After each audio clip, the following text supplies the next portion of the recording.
Okay, today's VOV TISHREI.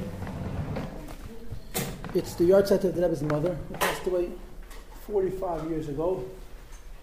45 years ago on VOV TISHREI, I was negative 11 months and 20 days. So I don't remember the Levaya. I want to talk to you about the Rebbitzen. That's about it. Her life, I think that's also a useful fabrengen, although it could lecture you on tshuva and to learn from the Rebbitzen's example and so forth. I figured that's what I want to do. First, some basic aspects of her character. Understand, the Rebbitzen passed away before I was born. I never met her. I don't know her. I know people who knew her. So I'm telling you really what is for the most part hearsay. Hearsay means that this was a court of law and a lawyer was arguing my case. The judge would throw it out. But by Hasidim, hearsay is credible because Hasidim are very sensitive and they take these things very seriously. So first, I'm just going to give you some basic definitions of who she was as a person. And then I'm going to go through a biography. I'll talk to you about her life, which was a very interesting, accomplished, and painful life. First of all, the Rebbitzen was an incredibly happy person and very approachable. She really was a Rebbitzen. She loved people. She was makabel kulam b'seiv panim yafas. She loved to entertain, to greet, to be the Rebbitzen. And she was genuinely concerned and interested in other people's needs and situations and circumstances. And she radiated that. In other words, meeting the Rebbitzen was a wonderful experience. It felt good to meet her because you felt like she cared about you, what she did. She was interested in you. And you were not an intrusion to her. You know, she wasn't the kind of woman who wanted to be left alone. She wanted to play Rebbitzen. And I think this is a very important part of her character. A little episode to illustrate this. There was a very, very great chassid. His name was Rabbi Yossi Paltiel. Lived in Yerushalayim. Rabbi Yossi Paltiel came to the Rebbe in 1957 by ship. Where he got the money for that trip, I have no idea. And he came with his wife. Now, I don't know why Rabbi Yossi Paltiel came to the Rebbe, but I have a guess. Totally uneducated, didn't hear from anybody. Rabbi Yossi Paltiel never had children. And he had thousands of Baalei Tshuva who were children. When people lived in his house like they were his children, there's a fellow who essentially made himself an adopted child of Rabbi Yossi Paltiel. He says Kaddish for him, and he names his children after him. I suspect he came with the children. Rabbi Yossi Paltiel was a very big chassid. A Beinoni for sure, maybe higher. And he came with his wife for Tishrei, Tafshin Yud Zayin. The next time he came was 25 years later, and the second time he came was already without his wife. They never had children, never. They had a very special marriage. But they were Halakha mentioned. He came to the Rebbe in 1957. Anyway, the Rebbitzen, who lives on 1418 President Street, the right off Kingston Avenue on President, would take her chair and put it on the corner and sit and greet people. People would walk by. Crown Heights then was very Jewish, and it was also very diverse. It wasn't strictly Lubavitch, all kinds. And she would just tell people hello. The Rebbitzen Weber walks by, and the Rebbe says to her, the Rebbitzen tells her, "You're a new face. Who are you?" She says, "I'm Mrs. Weber." Her name was Miriam, from Yerushalayim. And the Rebbitzen says, "Mein Sohn hat mir erzählt wegen dir." My son told me you're coming. And she made her feel at home. This was part of the role that Rebbitzen played. The Rebbitzen was always in shul. The Rebbitzen had a place. If you ever go into 770's Weiber Shul, you'll notice that the Weiber Shul, in addition to all the other problems with the Weiber Shul, isn't a straight line. Right? At the back shul, there's a funny 45-degree angle. Right? Why does it have that strange? Because that was the Rebbitzen Chana's spot. That used to be the front of the shul. So they made the Weiber Shul go on an angle so she could sit in that spot and see the Rebbe. That was her seat. That's where she sat. She was always in shul, always greeting people. Another very obvious characteristic of the Rebbitzen was she was incredibly proud of her husband and her son and infinitely supportive. She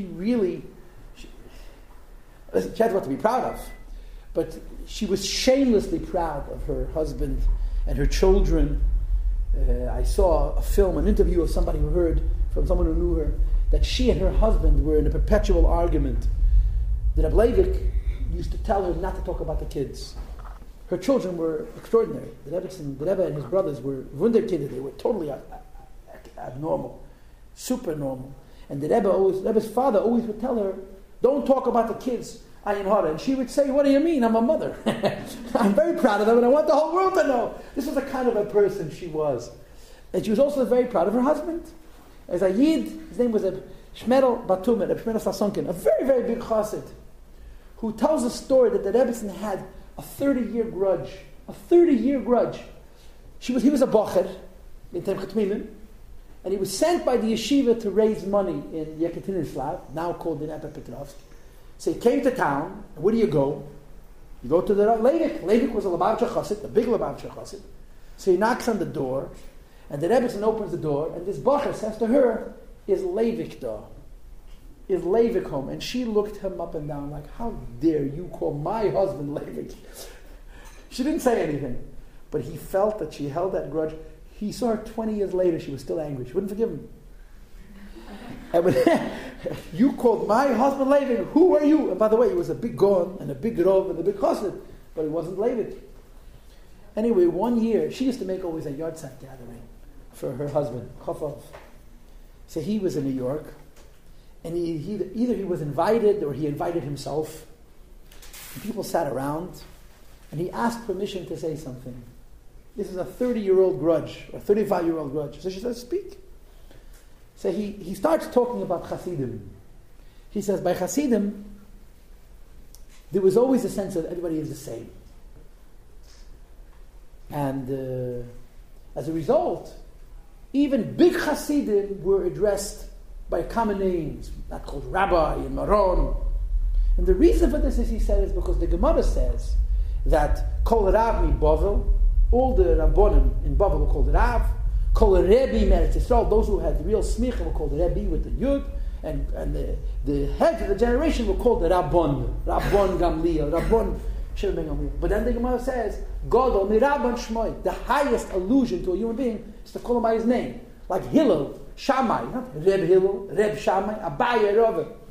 So he says, by Hasidim, that's how they treated their greats. For example, Leivik. He was a very great chassid. People called him Leivik not because there was a lack of respect, but because God. And he saw that she forgave him. He saw that he was able to play. She accepted his explanation. This kind of a person she was very proud. She always talked about the Rebbe with such pride. She used to call him der Zun soll gesund sein. You know, we call the Rebbe soll gesund sein. She called him der Zun soll gesund sein. And her pride and joy was the Rebbe. There's no question about it. She was a very smart woman. And she had very good advice. And she was also quite capable.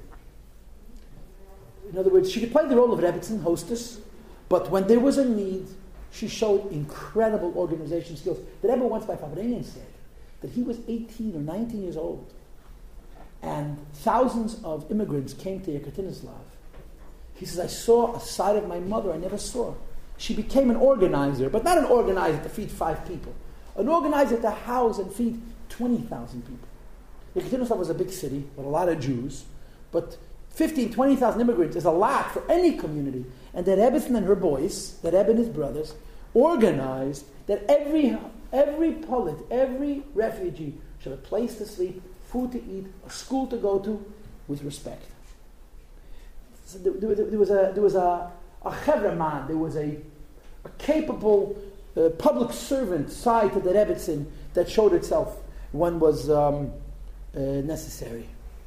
You know what else? She was incredibly makeras tevet. She was very grateful. People who did things for her, like the Rebbe, she would never pay it off. There was always a sense of, you helped me once, we're friends forever.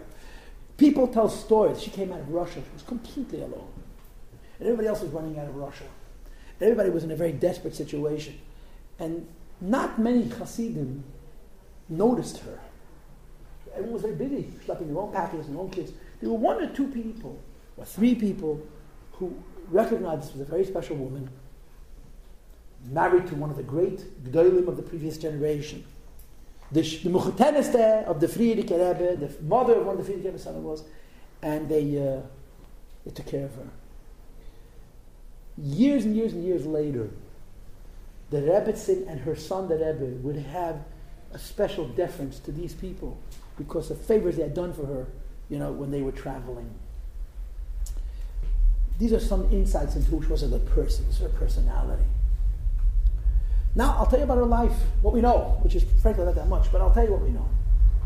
She was born in Tafrei Mem, that would be 1880, in Nikolaev. Nikolaev is a big city in the Ukraine. It's a long story, but the short version of the story is, after the war with Napoleon, White Russia was destroyed. And many, many Yidden had no jobs and no homes and so forth. So the Mittler Rebbe got from the Russian government a huge area of land, and he settled 2,000 families of Hasidim in what was called Kherson. Kherson was a very fertile part of Eastern Europe, part of the Ukraine, and many, many Yidden farmed and lived very comfortably and very peaceably until the Holocaust. Over 130 years, Kherson, or at least till the revolution, was a place of peace and prosperity for many, many Hasidim. And the Rabbeim used to send them Rabbonim, Shoichtim, Mashpiyim, and Malamdim. This Kherson region, which had all these Hasidim, the city which was the hub was Nikolaev. In other words, all the Lubavitcher Hasidim who lived so far away from Lubavitch, their contact with Lubavitch was Nikolaev. Nikolaev Rav were always Lubavitcher Hasidim, and the Rebbitzen's father, whose name was Meir Shlomo, was the Nikolaev Rav. He succeeded his grandfather. His grandfather passed away after his own father. So the Einikel, the grandson, the Meir Shlomo, became Rav after his age. He was a very young man and he became Rav. This was the Rebbe's mother's father. So she grew up in the house of a Rav. In other words, she grew up in an environment that taught public service. A Rav, a Rebbitzen, had obligation, they had duty, they had responsibility. And from her earliest years, she had these sentiments, she had these priorities. And of course, her home was quite... Nikolaev was a Hasidic shtat. Nikolaev was a Hasidic shtat. Now, when she turned 18, she married Reb Leivik. Reb Leivik was 20. He was 2 years older than she was. They got married. Reb Leivik was the apple of Lubavitch's eye. As a young man, people knew that Reb Leivik is a giant. He was one of the closest people to the Rebbe Rashab, who personally raised him. He was ascended to the Tzemach Tzedek. He was an Eloi and a Gon and a Tzaddik. And they got married, and that was itself an incredible thing. And they lived in Nikolaev. What could be better? Married to a tzaddik, living in your parents' home, surrounded by Hasidim and Hasidis. It was a wonderful life. It really was a wonderful life. And her 3 children were born. All 3 of her sons were born in Nikolaev. And then, after being married for 10 years, or 11 years, her life changed irrevocably. There became an opening for the Rabbonis in Yekaterinoslav.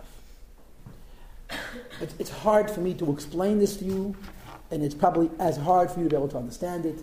Going from being the daughter of the Rav in Nikolaev to being the wife of the Rav in Yekaterinoslav is like moving from Yerushalayim to living in Manhattan or Paris, but not the religious part of Paris, to living in a very, very, very modern, competitive, secular environment. Yekaterinoslav is a big city with a lot of Yidden. And understand that in Yekaterinoslav, one of the places where Yidden fried out was Yekaterinoslav. You probably heard about the isms. The end of the 18th century, the beginning of the 19th century, everyone had all these ideas. Everyone was going to change the world. Revolution. Everyone, no one knew which revolution, but some revolution. Revolution. And of course, all those revolutions had one thing in common. No God. Moving from Nikolaev to Yekaterinoslav, it may have been an honor, but no human being in his right mind would have preferred it. In other words, the Rebbitzen Chana, here she was, how old was she? She was 29 years old, a mother of 3 children, living in such a protected, such a cocoon, such a holy environment, suddenly thrown into one of the most important rabbinates in all of Russia, in an environment where from every side people wanted to rip him to pieces. The community of Yekaterinoslav did not want Leivik as Rav, because there were about 20 factions. And every faction wanted somebody else. The Rebbe Rashab said, Yekatinas have always had a Lubavitcher Rov. It will have a Lubavitcher Rov. Reb Leivik came to town and took over. How old was Reb Leivik? Leivik was 31. And people were not happy about it. But Leivik was made of steel. He was a shneis. Reb Leivik combined incredible will with infinite charm. Reb Leivik was the kind of person who you could really love and really hate at the same time. You loved him because he had such a personality. He was so interesting. Whatever you knew, he knew. He was better at your shtick than you were. But when it came to Yiddishkeit, it was like a stone, like a rock. There was no compromise. And all of a sudden, this young girl, 29-year-old girl, whose whole world had been holiness, suddenly, instead of being in an environment of holiness, she became the environment of holiness. This is where she raised her kids. You have to understand that. The Rebbe grew up in a modern city. The Frierdiker Rebbe grew up in the shtetl Lubavitch. The Rebbe moved from Nikolai when he was 7. His brother Label was maybe 3 or 4. His brother Berel was, let's say, 5 or 6. So certainly the Rebbe had childhood memories from Nikolaev. But their formative years were done in a very modern city that was going through incredible change. So the Rebbe would tell people that when they moved to Yekaterinslav, one of the things that she agreed to, insisted on, they had a large apartment. And she made sure that she had a separate bedroom for every one of her sons. 3 boys, 3 bedrooms. And they would sit in those rooms like in a closet and learn Torah 18 hours a day. You're talking about 7-year-olds, not 18-year-olds. 7, 8, 9. The Rebbitzen said her greatest battle with the kids was she had to get them to eat. Each one of them sat in his closet. I'm sure they were not very large rooms. The world outside was burning to the ground, and her boys were in this hub, in this cocoon, as if they were totally isolated from what was happening on the outside. And to her, I suppose this was one of the things that she did to hold on to her identity. She wanted her kids to get the same chinuch they would have gotten in Nikolaev in this big city. And obviously she succeeded. The rest is history. Anyway, she became the wife of a Rav. Now, of course, if you become the wife of a Rav in a city like this, you're very busy. And you have a lot of friends, and you have a lot of enemies. Sometimes you don't know who loves you, who doesn't like you. It becomes very, very complicated. And you need a very, very special kind of personality to handle a position like this. You know, you can't afford to be insulted when someone insults you. You don't have that right. You're the Rebbitzen. And the Rebbitzen and the Leivik certainly had the character necessary under those conditions at that time to shine. The Yekaterinslav community, I'm telling you again, many, many people hated them, but loved them. They hated them because they were the enemy of what they called progress, modernity, secularization, whatever particular ism they belonged to, but they were just such wonderful people. And the truth to be told, how did Reb Leivik last till 1939? Rabbonim like Reb Leivik were arrested in 1929, 1928, and sent off to jail. How did he last in 1939? And the answer is because the Jews and the local KGB protected him. The agents who were working for the government would let him know ahead of time that he shouldn't sleep at home, because as much as they didn't like him, they loved him. You know, Rebbitzen Chana tells stories how these big communists would come in the middle of the night and make a chuppah. God forbid anybody would find out they'd get shot, but that I was going to make them a kosher wedding, and that was the end of their Yiddishkeit. So then why was he arrested in the candle burned. How far can you push it? You pushed it and pushed it and pushed it and pushed it and platzed. But he pushed it further than anybody. Who lasted till 1939? And the Rebbitzen stood by her husband's side. Now, just to give you a technical note, they moved to Yekaterinslav in 1909. The revolution started at the end of 1917. It probably reached Yekaterinslav by 1918, 1919, 1920. But once Russia became communist and everything became centralized, they cut their apartment in half. In other words, instead of this very large, comfortable apartment where each one of their children had their own room and there was enough space for a Leivik to have an office and a place to meet people, they were cramped together in this small little apartment. And the Rebbitzen Chana says that when the Rebbe got married, the night of the Rebbe's wedding, I remember that the Rebbe got married in Poland. The Rebbe's parents made a chuppah, a chasana in Yekaterinslav without a chosna and a kala. Are you aware of that? The Rebbe's father and mother made a wedding for the Rebbe, and the Rebbe wasn't there. They even made a mitzvah dance. Reb Leivik was a makubal. We don't do a mitzvah tanz. But Reb Leivik did a mitzvah tanz. There was no chas and kala, but it was a wedding, mamish a wedding. The goy who had the other half of the apartment moved out, took down the doors, and allowed the Rebbe and the Rebbe's parents to have the whole apartment so that they can invite many guests and make what was a very lavish wedding then, minus a chassan and a kala. And the Rebbitzen Chana writes about this in her biography, how for that one night they had their malchus back. Now, one of the events that the Rebbe talked about was what I mentioned earlier.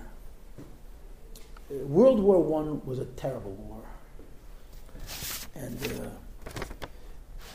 I'm not a history teacher, but although fewer people, and certainly fewer Jews, died in World War I and World War II, in terms of history, World War I is literally one of the most important events in the entire history of mankind.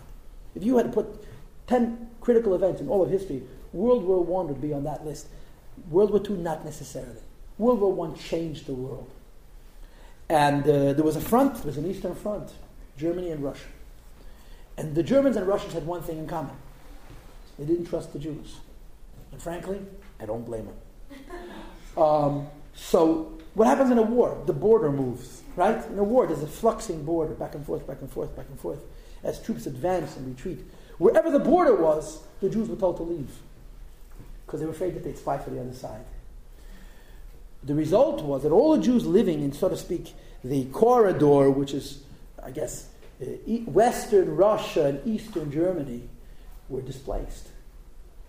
And they ran away in their thousands. And they went wherever their legs would carry them. They went deep into Russia. They went further west. They couldn't live there anymore. Anytime there was a border, the Jews were made to move. But since the border was constantly moving, who had to move and to where was constantly fluctuating?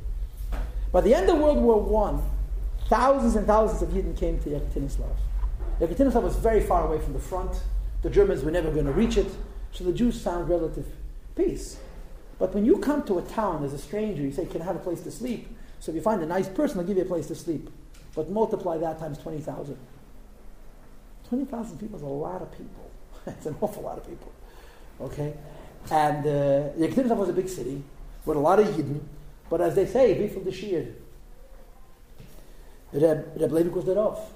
He was the spiritual leader.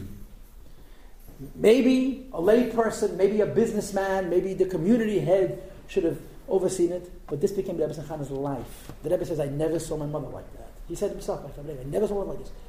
She made it her business.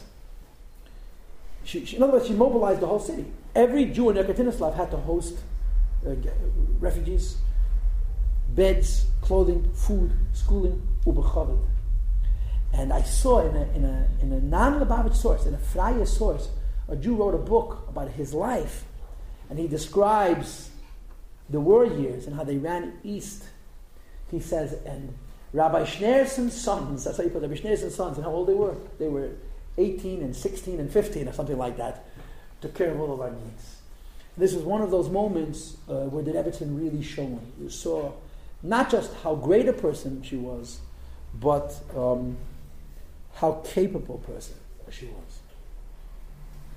Now, obviously, Rebbitzen Chana, like a real Rebbitzen, devoted her life to her husband's causes. I mean, was she a feminist? Was she not a feminist? She was a feminist in her own way. Her whole purpose was to help her husband. And when she was in New York, her whole purpose was to honor her son. I don't know if she was trying to help the Rebbe. I don't think that she could have helped the Rebbe. But to her, the kavod of the Rebbe was everything. And she was her husband's right arm. And all of the public activities, the public service that Rebbe Leivik did was done by the Rebbitzen. I already mentioned to you about her relationship with her children. The Rebbitzen Chana would go into her son's rooms and have to physically rip them away from the Gemara to feed them pashut. And she gave them to essen. And she was, like I said, she was unabashedly proud of her children and of her husband and so forth and so on. Now, of course, the revolution happened and life became very difficult. Now, I want you to understand this, okay? You're a wife. You have children. and your husband is going on daily suicide missions. What do? That's a scenario. You're a wife, you have children, and your husband is every day throwing his life away for Yiddishkeit. At what point do you say, enough? Let somebody else do it. Many Rabbanim in Russia were great men, but their wives said, "Before the shir, our kids are going to be goyim. They're going to send you to Siberia. Sit from there, garnish verin." And a lot of these Rabbanim, after a while, how much can a woman take? And I don't mean it in a negative way. She's a mother. She cares about her children, and she's a wife. She cares about her husband. How long can a person be reckless in Soviet Russia? And that's what it was. It was recklessness. It wasn't a matter of what. It was simply a matter of when. Rabbi Leivik expected to survive the Soviets. He knew they'd get him. And he knew they'd kill him. And they did. That wasn't the consideration. It was a time of Mesiras Nefesh, as the Frierdiker Rebbe had announced. And Rabbi Leivik certainly was a supporter of that. And you just continue to fight as long as they would let you. And you're the wife of that man. Okay? Now, is it fun to be a Rebbitzen? Rebbitzen Chana never questioned her husband's judgment. And you're talking about life and death. His life and death, their children's life and death, her life and death. And there's no way we can properly appreciate that Mesiras Nefesh. It's easier to be the one being Mesiras Nefesh than to be married to the one being Mesiras Nefesh. If you're jumping into the fire, that's one thing. But you have to support someone jumping into the fire, and you're just there. And without the Rebbitzen Chana, Rabbi Leivik could not have done what he did. And he did it under the Soviets for 20 years. 20 years. 20 years. And the Rebbitzen Chana stood by his side, never questioned him, never said to him, tone down the rhetoric, don't make... Rabbi Leivik would get up and show and make these powerful speeches against the government. All the time. All the time. Other Rabbanim were immediately disposed of. Rabbi Leivik had friends, like I told you before, but it was also who Rabbi Leivik was. Rabbi Leivik was a big person. And like I said to you, both of them understood that sooner or later they're going to take him away. But this is what you have to do. It's a time of Mesiras Nefesh. She never questioned him. Now a detail which you may not know, which really pains you. We know this from Rabbi Leivik's cross-examination. In 1991, the Soviet Union decided to do tshuva. You kill millions of people. How do you do tshuva? You find their relatives, if there are any, and give them the official files of the KGB's cross-examination with an official apology letter. Thank you very much. But the Rebbe was sent, as many Lubavitcher Hasidim, by the way, were sent the files of their parents, their cross-examination. Many of these Hasidim parents died in jail. And they gave out the files. And in some cases, there are pictures in there that are incredibly precious. They took mugshots. The picture of a Leivik we have now, it's not in this room, is from the KGB files. The picture that we have of Rabbi Leivik, when Leivik looks younger, and he obviously looks very upset, they took his yarmulke off of the picture. That's why he's so upset. The government of Russia took that picture. The old picture of the Rabbi Leivik, when the Rebbitzen Chana showed the Rebbe the picture of his father, he asked her, "Who is this man?" And she said, "This is your father." He said, "He doesn't look like, I remember him like this." And she said, "This is how he looked at the end." Because he aged in 5 years, incredibly. The picture that was printed later in the last 20 years was found in the KGB file. Well, in that file, they asked Rabbi Leivik many questions. And one of the questions was, we know that you contemplated emigrating to Palestine, Israel, in 1920, which is 1 or 2 years after the revolution. And Rabbi Leivik said it was true. Why did you want to leave the motherland, the great Sovietsky Soyuz, the utopia of Soviet Russia, and move to the capitalistic, then it was British, state of Palestine? So he said, I was offered a job as a Rov. I was offered a position as a Rov. This is what used to happen. When you wanted to save the Gedaliah soul of Russia, they would invent cities that didn't exist in Israel, invent communities, and send these Rabbonim requests to come and be the rabbi of the Kehillah. And a lot of great Gedalim got out of Russia that way. They come to Israel, they would shovel coal if they needed to, because the communities didn't exist, the jobs didn't, but they saved many people. Rabbi Leivik was sent such an invitation, and he accepted it. And he started to file papers to leave Russia, and didn't leave. Why? Unfortunately, one of the Rebbe's brothers, his name was Berel, was not well. And although the British government was prepared to allow the Rebbe's parents to emigrate to Palestine, Berel had to stay behind in Russia. And that's why they stayed in Russia. He was in an institution in Yekaterinslav where the Rebbe's parents lived, and I'm sure the Rebbitzen visited him regularly for all those years. Unfortunately, when the Nazis came into Yekaterinslav, the Rebbe's parents had been evacuated because the Rebbe's father had been arrested a year before, 2 years before. They killed everybody. Berel doesn't even have a matzeva. The Rebbe's brother doesn't even have a tombstone, which is why on Label's grave, Label is the third brother of the Rebbe, he's buried in Tzfas. At the foot of his tombstone it says, Ulu Nishmas Achoisei. Deber Ayad. This is the Rebbe's middle brother. Berel was older than Label. And this is a fact. The Rebbe's parents wanted to leave Russia, and they didn't leave Russia because of loyalty. What was wrong? What was wrong? He wasn't well. And they stayed in Russia. And they paid for it. Another story which is also interesting, I find it very interesting, is this. The story is true. Okay, I heard the story from someone who heard the story from someone who was around when this happened. If you're interested, I can tell you exactly how I know the story, but it's a true story. There's a new volume of Igros Kodesh that has recently come out from the Frierdiker Rebbe. And this is incredible. It's letters from the Frierdiker Rebbe to the Rebbe and the Rebbitzen. A whole volume of Igros Kodesh only from the Frierdiker Rebbe to the Rebbe and the Rebbitzen. This discussions about the Rebbe's Shidduch. As early as 1923, Tafish Pei Gimel, the Rebbe came to see the Rebbitzen. It was spring or summer, and they were in a resort area. They were in a dacha. And after a day or two, the Rebbitzen left, and the Rebbe stayed with the Frierdiker Rebbe for a week. And the Rebbe writes to his daughter, the Frierdiker Rebbe, Ich lerne energisch Hilchis Mendel, which means I am energetically studying Hilchis Mendel. He spent a week with the Rebbe, basically from morning till night. And they met.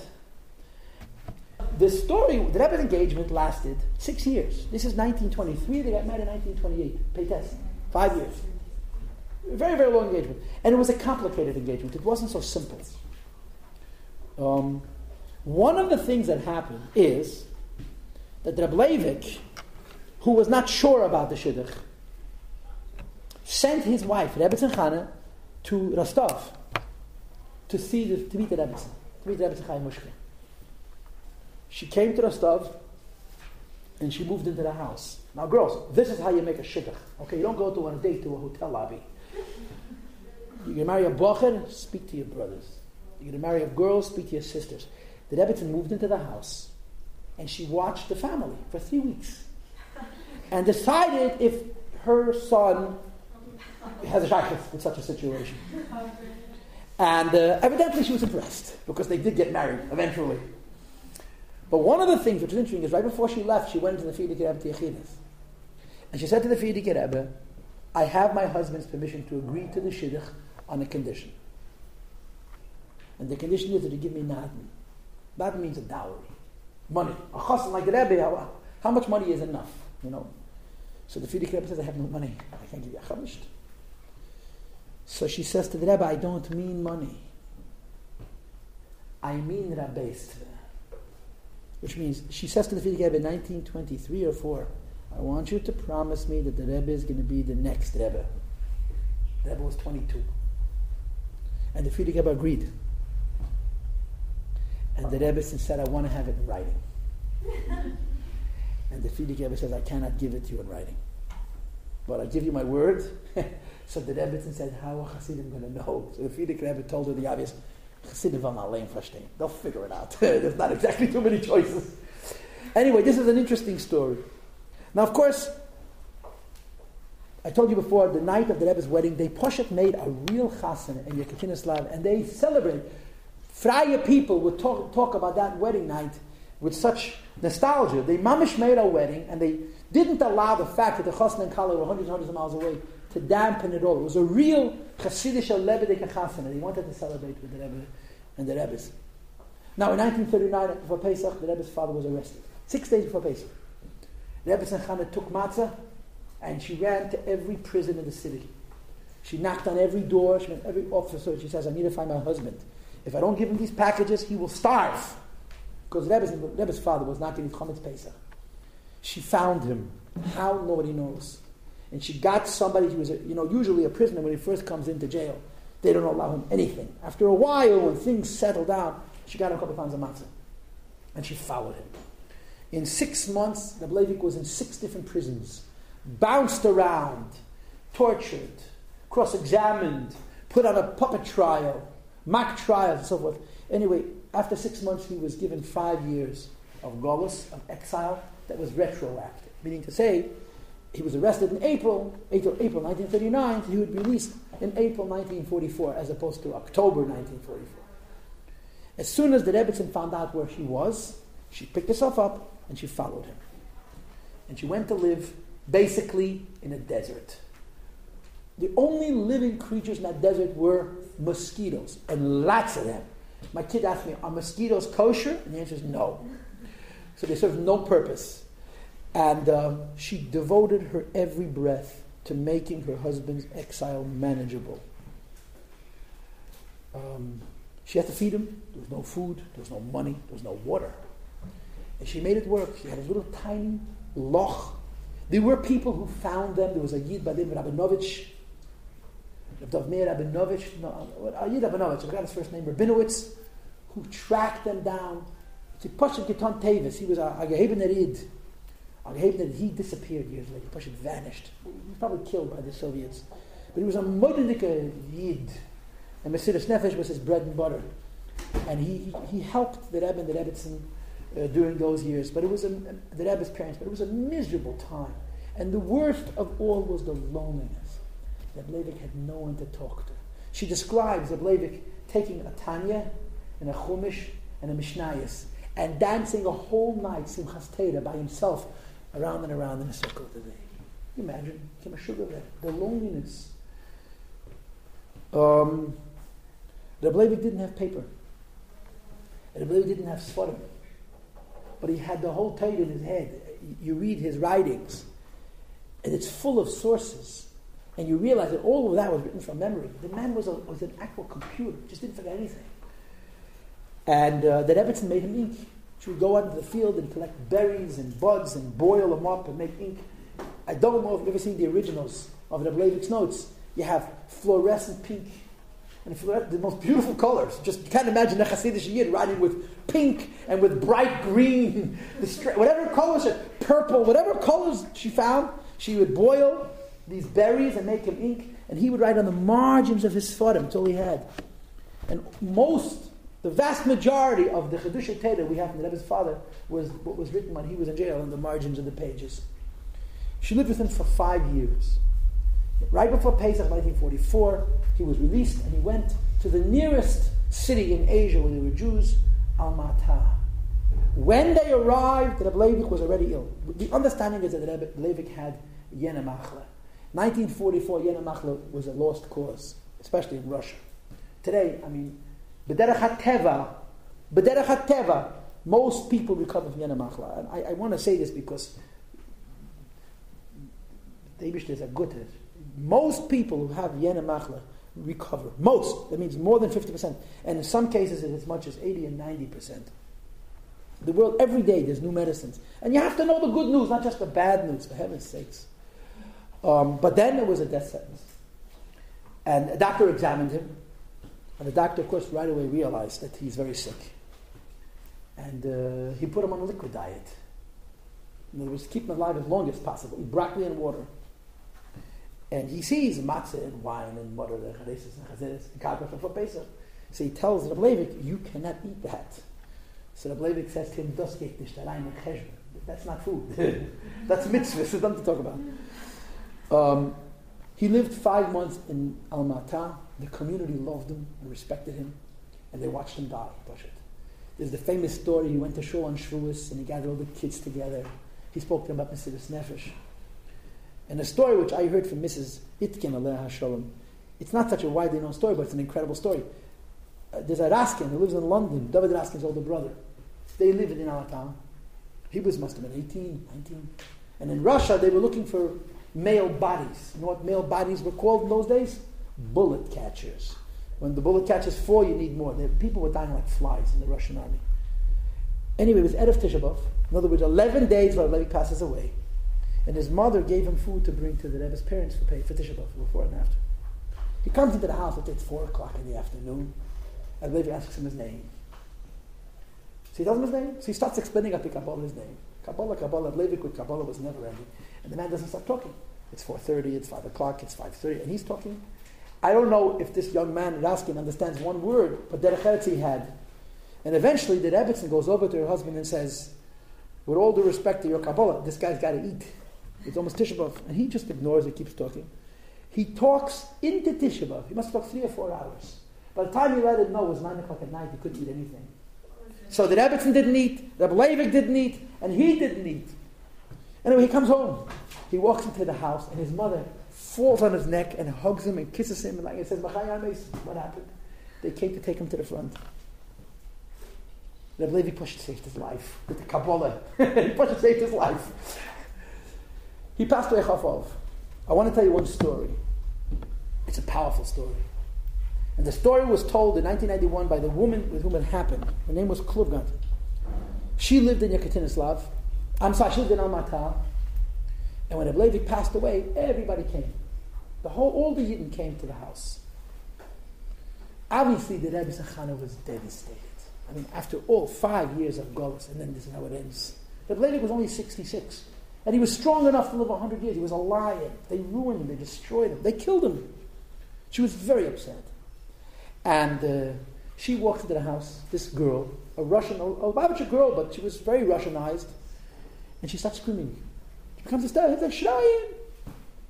the Rebbitzen Chana turns to her. And the Rebbitzen Chana was the Avela. Yeah? She lost her husband. And says to her, Bei Yidden schreit nicht. Which means in American, Jews don't get hysterical. Period. Any type of hysteria. Calm down. It's kind of terrible, but Jews don't get hysterical. Reb Leivik was buried in Almaty, and over the years there have been a number of people who saw to it that his tziyun shouldn't be desecrated, and the Rebbe was very appreciative of these people, and he honored them and so forth. And she went home. She came back to Yekaterinslav.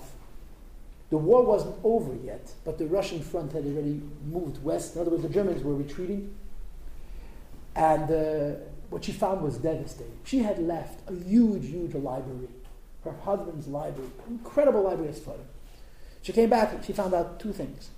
She asked the Yidden to look after the library. So one Yid took half of the library, put them into crates, buried them in the ground. The Russians built a skyscraper, an apartment building directly on top of those books. They're still laying there. The other half of the library, a Russian family moved into her apartment and used it for firewood. That was exactly the news she needed. It was very, very upsetting. As the war ended, she moved to Moscow. She was connected with the Lubavitchers. They found that there's a way for her to leave. And of course, they helped her leave. She was the Friedrich's Machatenis, the Leivik's wife, and so forth. She came out of Russia alone, old, sad, with 2 chemodanes, with 2 valises. That's all she had in the world. She was in the camps in Germany, and there was a woman, Rebbitzen Schmuckler. She had 3 last names: Schmuckler, Chaikin, and Ushpal. She took care of the Rebbitzen. She took care of him physically. She washed her. And years later, the Rebbe would always tell her, "You're different," because she took care of the Rebbitzen at a time that most people literally couldn't find time for her. Eventually, she made it to Paris, and the Rebbe came to pick her up. The Rebbe spent 3 months in Paris. The meeting between her, the Rebbe, and his mother, they went into a room alone. Must have been incredible. I mean, there was so much to say. So much had happened. I heard once, I don't know if it's true, that the Rebbe once told his mother, "I'll never forgive myself for leaving you behind in Russia." That's what I heard. I don't know if it's true. It took the Rebbitzen 3 months to be allowed to come into America. And there's different reasons that are given. Bottom line is, the Rebbe stayed with his mother and traveled back to New York with her, got her an apartment, And the last 17 years of her life were really the pride years. When she got here, she was the Mechateniste, the Frierdiker Rebbe's Mechateniste. So Shabbos and Yom Tov, she was hosted by the Rebbitzen, the Frierdiker Rebbe. And then a few years after that, her son became the Rebbe, and now she was the mother of royalty. And she played the role of Rebbitzen perfectly. And the last, as miserable, as difficult as her life had been, the end of her life were years of just incredible pride, incredible joy. A couple of little details. I know that I'm stealing your time, but I don't feel guilty about it, I'm sorry to tell you.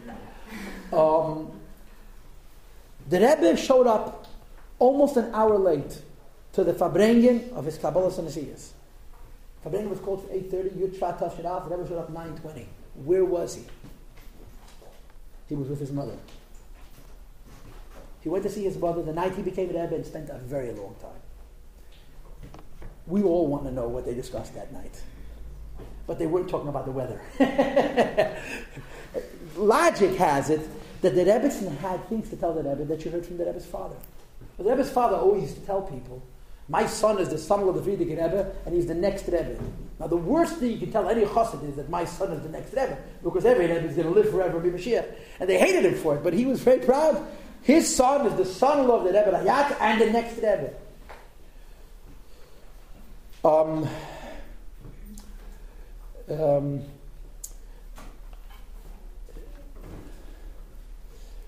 She was always, I told you before, she was always in 770. She was always around. Every person who got married in those years would go into the Rebbitzen for a bracha. And she hosted people. She was, a couple of little anecdotes. I'm just going to take a couple more minutes. A Yid who was quite close to the Rebbitzen told the following story. The Rebbe would visit the Rebbitzen every single day.